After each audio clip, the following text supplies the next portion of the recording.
So our daughter Quinn was born in January of 2016 at Victoria General Hospital.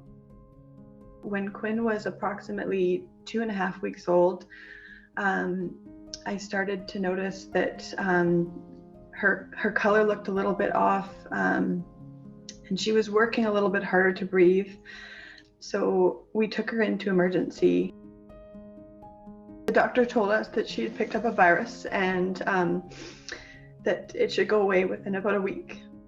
About 5 days later, we took her back to emergency, and we saw a pediatrician this time who did a checkup on Quinn and decided it would be best to admit her onto the peds floor for monitoring.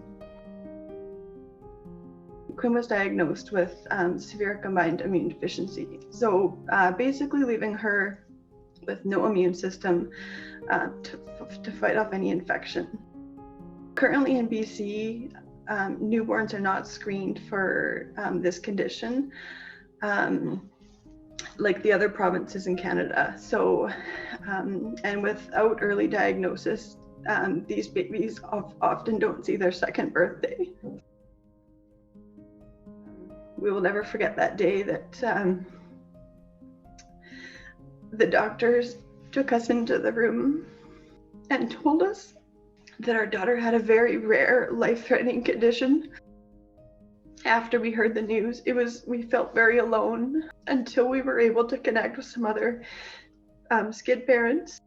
I was just so happy to talk to somebody else that had lived our life, and it was so great to see the success stories and to see how well their kids were doing.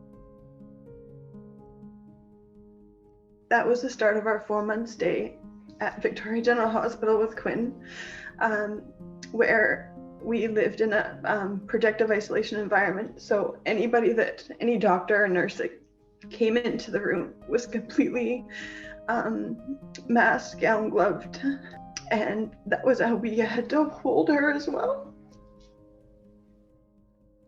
She was closely monitored. They started her on prophylactic antibiotics, IVIG treatment, which is basically giving her antibodies to help keep her protected, and a medication called Atigen.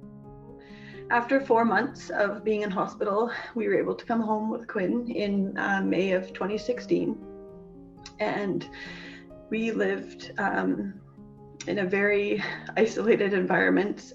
My husband was off work, I was off work. Both Rob and I wore masks every time we went into public. Quinn didn't go anywhere into public unless it was her doctor's appointment. And when we did take her to the hospital, she was in a bubble stroller, completely covered. If Rob or I became sick, we actually had to leave the house, which was really hard.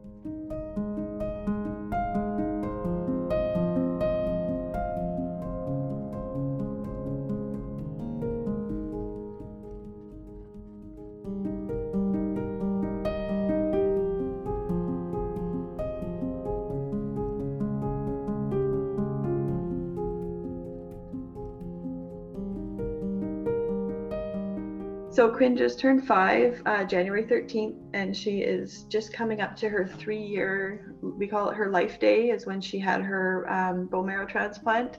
She has a fully functioning immune system. I'm so proud of her strength. You know, she's so sweet and she's so resilient, and her ability to keep smiling through everything she's been through is really quite something. And she's just been such a bright light in our lives.